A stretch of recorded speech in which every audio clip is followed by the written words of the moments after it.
Puji syukur alhamdulillah kita panjatkan kepada Allah Subhanahu wa taala yang telah memberikan begitu banyak nikmat dan karunia kesehatan dan kesempatan kepada kita semua sehingga kita dapat berkumpul di sini. Beberapa hal yang berkaitan dengan kegiatan di Masjid An-Nur sebagai berikut. Yang pertama, himbauan bagi jamaah sholat Jumat yang masih kosong. Bagi jamaah yang mengawali diharapkan untuk bisa melakukan atau supaya tidak mengganggu jalannya pada sholat Jumat. Dan dilarang bersuara atau berbicara saat khotib sudah menyampaikan khutbah. Yang kedua, informasi kegiatan. Yang pertama, Masjid Jami An-Nur membuka program tabakur atau tabungan perencanaan korban untuk memudahkan keinginan dari jamaah mempersiapkan ibadah korban.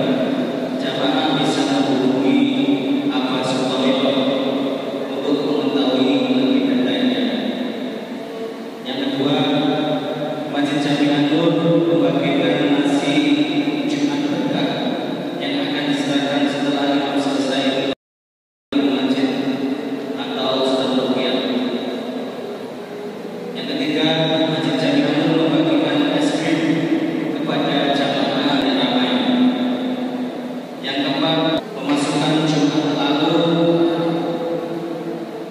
total Rp1.722.000, total pengeluaran Rp1.542.000. Saldo akhir Jumat ini sebesar Rp322.000. Dan petugas pada Jumat hari ini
إن الحمد لله نحمده ونستعينه ونستغفره ونعوذ بالله من شرور أنفسنا ومن سيئات أعمالنا من يهده الله فلا مضل له ومن يضلله فلا هادي له أشهد أن لا إله إلا الله وحده لا شريك له وأشهد أن محمدا عبده ورسوله اللهم صل على سيدنا محمد وعلى آله وصحبه ومن تبعهم بإحسان إلى يوم الدين أما بعد قال الله تعالى أعوذ بالله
banyak sekali musibah, tanah longsor, gempa bumi, kecelakaan, dan lain sebagainya.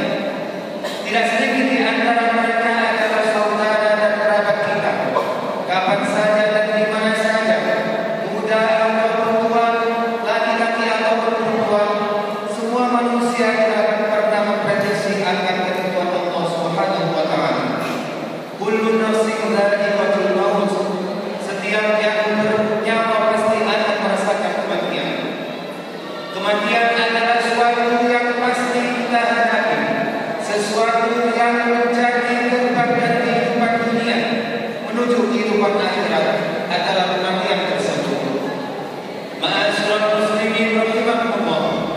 Dalam suatu surah Al-Baqarah ayat 28 Allah Subhanahu wa taala berfirman, "Kaifa takfuruna billahi wa kuntum amwatan fa ahyaakum, tsumma yumeetukum, tsumma yuhyikum, tsumma ilaihi turja'un." Yang artinya, bagaimana kamu ingkar kepada Allah Subhanahu wa taala padahal kamu tadinya mati, lalu Allah Subhanahu wa taala menghidupkan kamu kembali. Kemudian Allah Subhanahu wa taala mematikan kamu, lalu Allah Subhanahu wa taala menghidupkan kamu kembali. Kemudian kepada Allah lah kamu akan dikembalikan. Dalam tafsir Ibnu Katsir jelaskan bahwa ayat ini menjelaskan akan kekuasaan Allah Subhanahu wa taala. Dan sungguh aneh orang yang ingkar kepada Allah Subhanahu wa taala sementara manusia awalnya tiada, lalu Allah Subhanahu wa taala menjadikannya ada di muka bumi ini. Ayat ini juga menunjukkan kita semua pasti akan mati dan kita akan dibangkitkan kembali setelah kematian tersebut. Ma'asyiral muslimin rahimakumullah. Maka apa saja kewajiban kita dalam kehidupan ini sebagai persiapan diri kita sebelum menghadapi kematian? Tentu ada banyak hal, namun setidaknya ada 3 hal yang akan kami bahas dalam kesempatan yang berharga ini. Yang pertama, beramal sebaik mungkin. Dalam surah Al-Mulk ayat 1, Tabarakalladzī biyadihil mulku wa huwa 'alā kulli syai'in qadir, alladzī khalaqal mauta wal hayata liyabluwakum ayyukum ahsanu 'amalan wa huwal 'azīzul ghafūr. Yang artinya, Maha Suci Allah Subhanahu wa taala yang menguasai segala kerajaan dan Dia Maha Kuasa atas segala sesuatu, yang menciptakan mati dan hidup untuk menguji kamu. Siapa di antara kamu yang lebih baik amalnya, dan Dia Maha Perkasa, Maha Pengampun. Ma'asyiral muslimin rahimakumullah. Seperti apakah amal terbaik itu? Salah satu indikatornya adalah pekerjaan atau amalan itu dilakukan dengan istiqomah. Dalam hadis riwayat Abu Hurairah, Rasulullah sallallahu alaihi wasallam bersabda, "Fa inna khairal 'amali ad'afuhu wa in qala." Yang artinya sesungguhnya sebaik-baik pekerjaan adalah yang rutin atau berlanjutan meskipun itu sedikit. Beramal sebaik mungkin juga berarti bahwa pekerjaan itu kita lakukan dengan seikhlas mungkin, semaksimal mungkin, dan dengan sesempurna mungkin, baik dalam interaksi kita kepada Allah Subhanahu wa taala maupun kepada sesama manusia. Dalam setiap amal yang kita kerjakan, kita pastikan dalam diri kita bahwa amal itu yang kita kerjakan tadi adalah amal yang terakhir pada kehidupan kita. Ma'asyiral muslimin rahimakumullah. Yang kedua, yaitu menyiapkan amal yang terus mengalir pahalanya. Di antara yang dapat kita persiapkan adalah dengan memperbanyak amal jariah, sedekah untuk kepentingan dan pembangunan masjid, mushola, taman pendidikan Quran, ilmu yang bermanfaat dan dimanfaatkan dengan baik, serta mendidik anak-anak kita menjadi anak yang solih dan solihah yang nanti akan dapat mendoakan kita. Sebagaimana Rasulullah sallallahu alaihi wasallam qala, "Idza mata al-insan inqata'a 'amaluhu illa min thalathatin, sadaqatin aw 'ilmin yuntafa' bihi aw waladin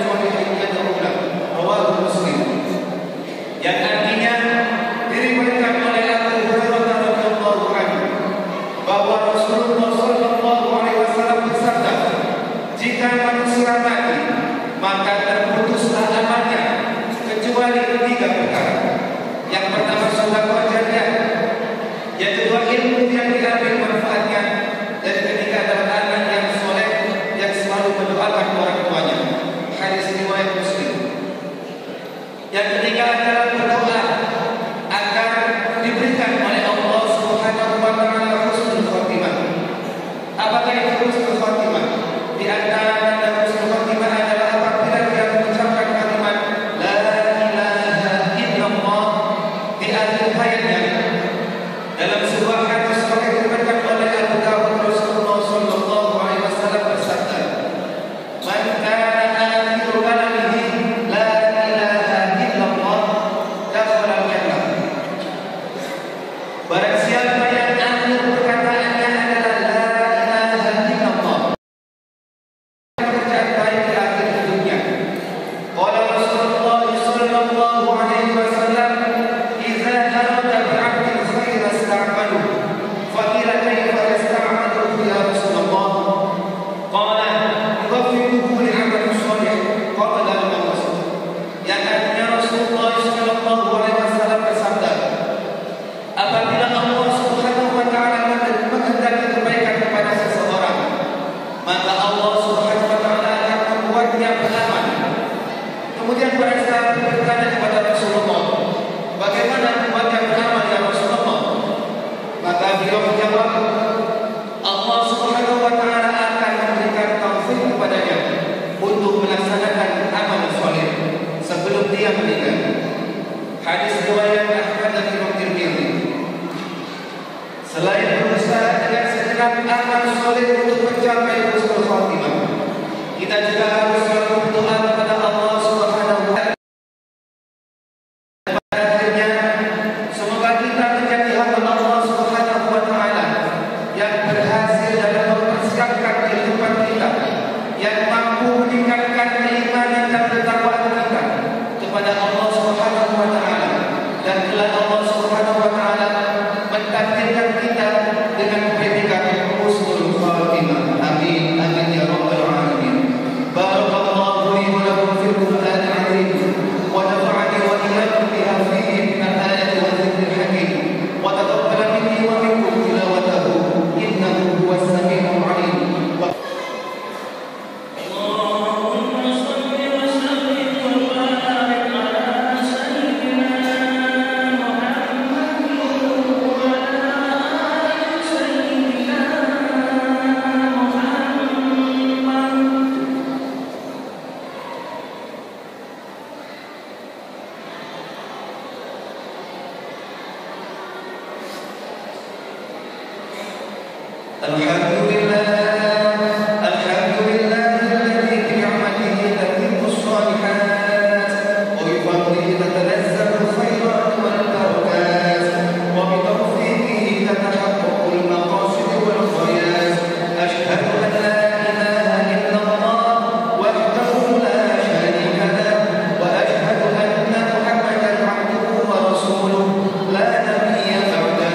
Allahumma salli wa sallim wa barik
إن الله يأمركم بالعدل والإحسان وإيتاء ذي القربى وينهى عن الفحشاء والمنكر والبغي يعظكم لعلكم تذكرون واذكروا الله العظيم يذكركم واسألوه من فضله يؤتكم ولذكر الله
أكبر.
Assalamualaikum warahmatullahi.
Mereka ini.